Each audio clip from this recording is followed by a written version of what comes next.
Talv tuleb alati ootamatult, aga Tallinna linnavalitsus on võtnud nõuks, et seekord on kõik teisiti. Majaomanikelt võetakse ära tüütu nuhtlus rookida kõnniteid, aga lisaks on ka kõik sahad ja puisturid juba praegu eos nii valmis, et kui esimene lumehelbeke asfalti peaks puudutama, juba enne on ta ära pühitud. See aasta siis Tallinn on esmakordselt võtnud endale kohustuse kogu mahus nendest kõnniteedele, mis kuuluvad Tallinna linnale, võtta enda hooldada just see lume ja libeduse tõrje.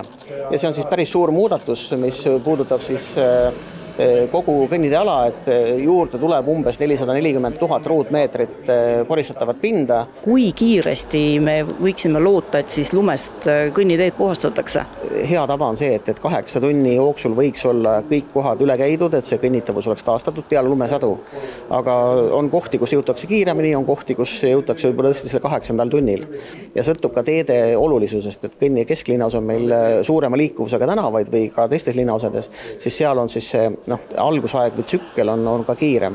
Tänavapuhastuse aktsiaseltsi tööpiirkonnaks on Kesk- ja Vanalinn, mille kitsaid tänavaid lumest puhastada ei ole kindlasti kerge ülesanne. Selles mõttes täpsustame, et me teeme kesklinnas siiski magistraalteid, et linnaosa tänavaid meie ei tee. Aga loomulikult parkivad autod on väga suur probleem meil.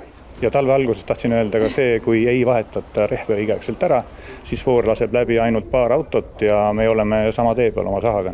3 suures linnaosas Mustamäel, Haaberstis ja Põhja-Tallinnas lund koristav ettevõte on EKT Teed on töömahu suurenemisega pidanud inimesi juurde palkama. Me pidime tööle võtma 14 inimest rohkem selleks talveks. See on nagu see põhiline mõõdupuu on ja kui nüüd mõõta nagu rahaliselt on ju, siis rahaliselt suurenes meie siis maht on ju, võib-olla talvetööde maht on ju selline kuskil 10% võrra.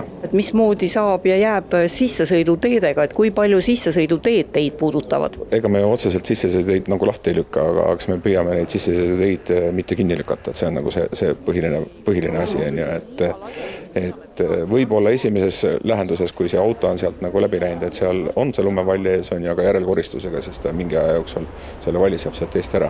Seni on majaomanikud pidanud ise kõnniteid hooldama, sest numbrid, mis see linnale maksma läheks, on erinevate abilinnapeade andmetel olnud isegi üle 20 miljoni. Kui mina tulin ametisse siin aasta tagasi, siis räägiti esimestest numbritest prognoositi, et see maksab 25 miljonit aastas.